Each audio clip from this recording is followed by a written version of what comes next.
Hello and welcome back.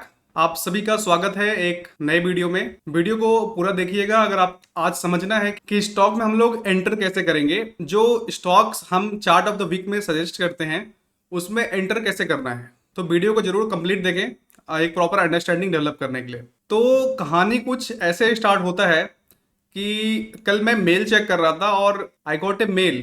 Mail में ये question पूछा हुआ था कि सर आप वीडियो तो सजेस्ट कर रहे हो बट उसको ट्रेड कैसे करें। तो ये एक वैलिड क्वेश्चन था कि सपोज हमने यहाँ पे पिछले last chart of the week में हमने 20 स्टॉक सजेस्ट किया था, राइट। सो हमें उसमें एंटर कैसे करना है, हमें कैसे पता चलेगा कि कौन से स्टॉक में एंट्री आ रहा है, कौन से किसमें नहीं आ रहा है। तो इस चीज़ को समझने के लिए ये वीडियो आज बनाया जा रहा है। तो आज हम इस वीडियो में इसी बात पे डिस्कशन करेंगे। इस वीडियो के बाद भी अगर आपका कुछ क्वेरी बच जाता है तो आप नीचे कमेंट बॉक्स में अपना क्वेरी को मेंशन कर सकते हैं। आज हम लोग वीडियो का स्टार्टिंग करेंगे वो यहाँ से करेंगे ना कि ट्रेडिंग इज ऑल अबाउट, यहाँ से बात करेंगे कि trading is all about risk management. Okay, so इस बात से हम लोग आज वीडियो स्टार्ट करेंगे। हमें लगता है ना कि ट्रेडिंग चार्ट पैटर्न है या फिर हम लोग कुछ सीख लेंगे या फिर पता नहीं हम कुछ ज्ञान इकट्ठा कर लेंगे तो हम ट्रेडिंग कर पाएंगे, लेकिन ऐसा कुछ नहीं है। अगर स्ट्रेटेजी की बात करूँ तो मैं आपको भी 8-10 स्ट्रेटेजी ऐसे ही गिना सकता हूँ, ठीक है। अगर कोई नॉर्मल कोई ट्रेड करना चाहता है तो कोई इनगल्फिंग कैंडल पे ट्रेड ले सकता है, ठीक है। कोई डबल टॉप देख सकता है, कोई हेड एंड शोल्डर देख सकता है, कोई फ्लैग देख सकता है, कोई कोई कुछ और देख सकता है। अगर कोई ऑप्शन सेलर है तो वो स्ट्रेडल कर सकता है, स्ट्रेंगल कर सकता है, ठीक है। कोई मोमेंट ऑप्शन बायर है तो मोमेंटम कैच कर सकता है, ठीक है। लेकिन ये सारा चीज आपको सक्सेस नहीं दिलाएगा ट्रेडिंग में। The only thing that is important in trading is risk management. तो यही चीज हम करने का कोशिश करते हैं चार्ट ऑफ द वीक में। आप जितना भी स्टॉक देखेंगे जो मैं सजेस्ट करता हूं इस चैनल पे, यहाँ पे सारा स्टॉक में जो है ना हम रिस्क की बात करते हैं कि किस रिस्क के साथ हम यहाँ पे एंटर कर रहे हैं, समझ रहे हैं। आप देखेंगे यूट्यूब पे जाके देखेंगे बहुत सारा आपको वीडियो मिलेगा जहां पे ब्रेकआउट स्टॉक के बारे में बात हो रहा है, but very few people are talking about risk management. जब तक आप इस चीज को मास्टर नहीं करेंगे, जब तक आप रिस्क मैनेजमेंट को मास्टर नहीं करेंगे, आप सक्सेस नहीं हो सकता है आप ऑप्शन बाइंग में जीरो टू हीरो के चक्कर में या फिर आप पैसा डबल कर लें एक दिन में, क्या वो सस्टेनेबल है, क्या आप उस पैसे को होल्ड कर पाते हैं। तो ये इंपॉर्टेंट चीज है जिस पे हमें फोकस करना चाहिए, रिस्क मैनेजमेंट पे। आज हम इसी पे बात करेंगे और सबसे पहले हम लोग बात करेंगे जो हमारा जो क्वेरी आया था वो ये था कि किसी भी स्टॉक हम लोग चार्ट ऑफ द वीक में बताते हैं, उसको हम ट्रेड कैसे करें, उसमें एंट्री कैसे करें। तो चलिए चलते हैं और देखते हैं। हमारे पास already chart of the week का ही वॉच लिस्ट खुला हुआ है। थोड़ा सा यहाँ से थोड़ा ध्यान से देखिएगा और आपको समझ में आएगा कि हम लोग प्रॉपर एंट्री कैसे बनाएंगे। तो ये देखिए हमारे पास चार्ट है टीवीएस मोटर का जो हमारा चार्ट ऑफ द वीक में था। और इंटरेस्टिंग पार्ट ये है कि मैंने इस यहाँ पे एंट्री किया था around this black horizontal line और सेम डे मेरा स्टॉप लॉस चला गया, ठीक है। कहीं इस लेवल के आसपास मेरा स्टॉप लॉस था और वो चला गया। और आज वापस देखें मार्केट यहीं से रिवर्स किया है और एक अच्छा क्लोजिंग दिया है। उसी प्रकार वेक्टर फूड देखें, आज ब्रेकआउट दिया इस लेवल पे, छोटा सा रिस्क था। गेल जो कि एक हैवी वेट है, जो जैसा मैंने बताया था चार्ट ऑफ द वीक में, इसने कल इस लेवल पे आया और वापस आज एक अच्छा ऊपर क्लोजिंग दिया, अच्छा breakout candle with high volume बना है।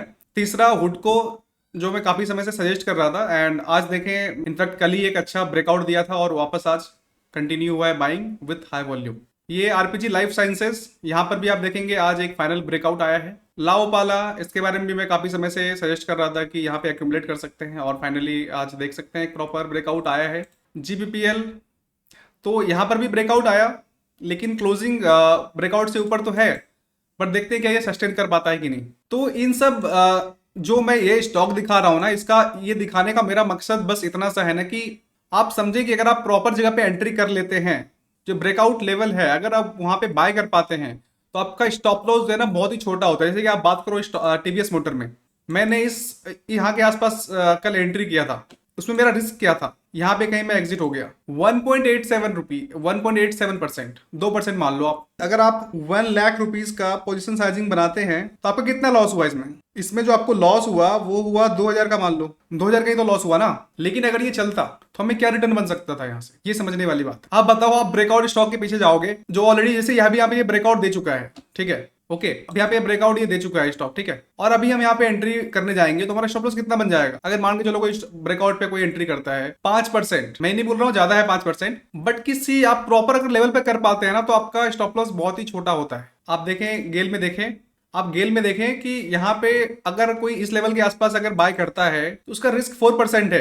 अगर ब्रेकआउट आने के बाद अगर कोई यहाँ पे बाय करता है, स्टॉप लॉस 8% जा रहा है। अगर आप 1:3 का रिस्क रिवॉर्ड मेंटेन करते हैं तो इस केस में अगर आपका रिस्क जो है वो 4.3% है, फॉर सिंप्लीफिकेशन हम लोग मान लेते हैं कि यहाँ 5% का रिस्क है। आर यहाँ पे हम लोग बोलेंगे 1:3 का है, ठीक है। तो इस सेम केस में 5% रिस्क में हम लोग का 15% में यहाँ पे आर मीट हो जाए। लेकिन एट द सेम टाइम अगर हम ब्रेकआउट कैंडल पे लेंगे तो हमारा रिस्क 8% है। तो ये सेम आर मेंटेन करने के लिए हमें 24% का मूव चाहिए। 1:3 वो आर है जो कि मिनिमम मैं एक्सपेक्ट करता हूँ, ठीक है। अगर कोई वीसीपी बनता है ना तो अगर आप इसका हिस्टोरिकल डाटा देखेंगे, नॉर्मली मतलब वीसीपी बनने के बाद वन शॉट मूवमेंट आता है अराउंड 20-30% का। तो आपका आपका जो रिस्क जितना छोटा रहेगा उस हिसाब से आप अपना प्रॉफिट इसमें बुक कर सकते हैं, उतना जल्दी प्रॉफिट बुक कर सकते हैं। अगर आपका रिस्क ज्यादा है तो आपका आर आने में समय लगेगा। दूसरा समस्या ये है ना, इट्स नॉट ऑल, दूसरा समस्या समझिए क्या है कि जब आप हाई रिस्क लेते हैं, सपोज मैं जो जनरली जो रूल फॉलो करता हूं वो है किसी भी स्टॉक में जो मेरा रिस्क रहेगा वो 1% रहेगा, 1% ऑफ टोटल पोर्टफोलियो, ठीक है। तो अगर आपका रिस्क 5% का है तो आप समझें कि 1%, अगर कोई 10 लाख का अकाउंट मेंटेन कर रहा है तो 10 लाख का 1% कितना होगा? 10,000 रुपया। अगर आप रिस्क 5% ले रहे हैं तो आपका पोजीशन साइजिंग क्या होगा? एक केस हमारे पास 5% का, दूसरा केस है हमारे पास 8% का। फॉर सिंप्लीफिकेशन मान लेते हैं ये 10% है, ठीक है। रिस्क हमारा 10%, 5% में हमारा पोजीशन साइजिंग क्या होने वाला है? 20% हमारा पोजीशन साइजिंग होने वाला है। लेकिन अगर 10% हमारा रिस्क रहा तो हमारा पोजीशन साइजिंग हो जाएगा सीधा 10%। समझिएगा, trading is all about risk. आप ज्यादा रिस्क नहीं ले सकते। आप ज्यादा रिस्क लेंगे तो आपका अकाउंट खाली होने में समय नहीं लगेगा। तो यहाँ पे हम लोग ये पोजीशन साइजिंग जो हम लोग देख रहे हैं, यहाँ पे एक में हम 20% देख रहे हैं, एक में 10% का देख रहे हैं। ये 10% और 20% आया कहां से? तो ये आता है सेम 10,000 से। तो आप देखेंगे कि हमें रिस्क तो हमें 10,000 ही लेना है। तो यहाँ पे 20% ऑफ 10 लाख कितना होता है? 2 लाख रुपया, और ये होता है 1 लाख रुपया। आप देखो 2 लाख का 5% कितना होगा? 10,000 रुपया, और 1 लाख का 10% कितना होगा? 10,000 रुपया। यही होगा ना, राइट। तो आपका पोजीशन साइजिंग ऑलरेडी यहाँ पे कम हो रहा है। अगर आप मान के चलो दोनों ही केस में आप 50% का रिटर्न बनाते हो, दोनों ही केस में आप 50% का रिटर्न बनाते हो, उस केस में सिनेरियो क्या होने वाला है? आइए इसको भी समझते हैं। मान लो आपका 50% का रिटर्न जनरेट होता है दोनों ही केस में। फर्स्ट सिनेरियो में आपका जो इनकम आने वाला है वो कितना आएगा? 1 lakh rupees, right. Second case में कितना आएगा? 50,000।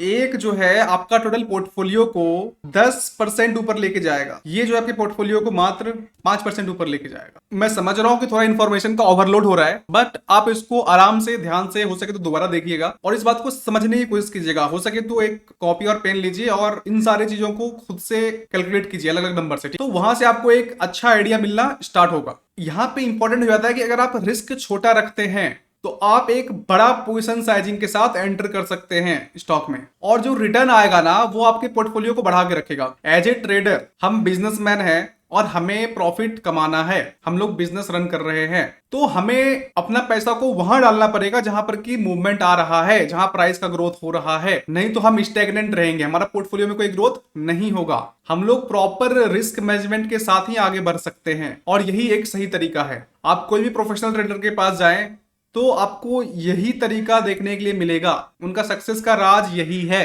कोई पैटर्न स्ट्रेटेजी कुछ काम नहीं आएगा अगर आपका रिस्क मैनेजमेंट अच्छा नहीं है तो आप उम्मीद है आपको ये बातें समझ में आई होगी, और इसको दोबारा देखिए वीडियो अगर समझ में नहीं आता है तो, और इसको अपने से खुद से कॉपी पेन पे लिखिए, तब ज्यादा एक बेटर अंडरस्टैंडिंग आएगा। और अभी हमारा क्वेश्चन जो बच गया था, हमारा क्वेश्चन ये था कि हम यहाँ पे एंट्री कैसे बनाएंगे, राइट।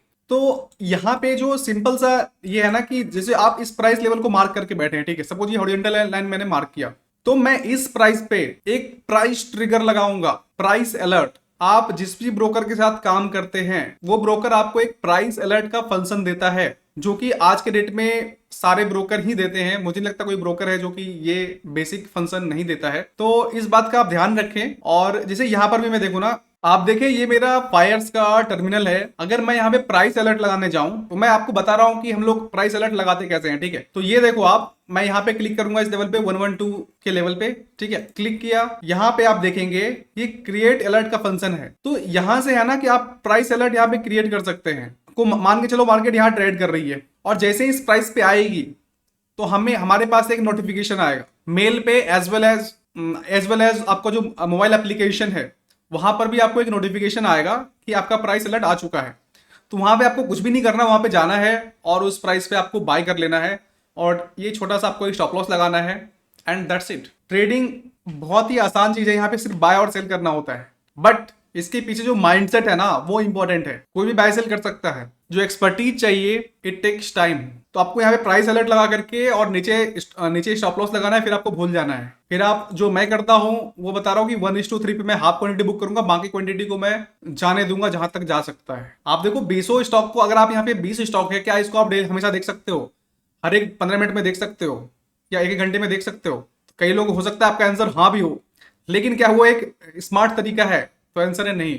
स्मार्ट तरीका ये है कि आप अलर्ट लगाएं, जब भी आपका वो प्राइस आएगा, आपका ट्रिगर आएगा, आपको नोटिफिकेशन आएगा, आप वहां पे जाएं और बाय करें, that's it. Buy and forget.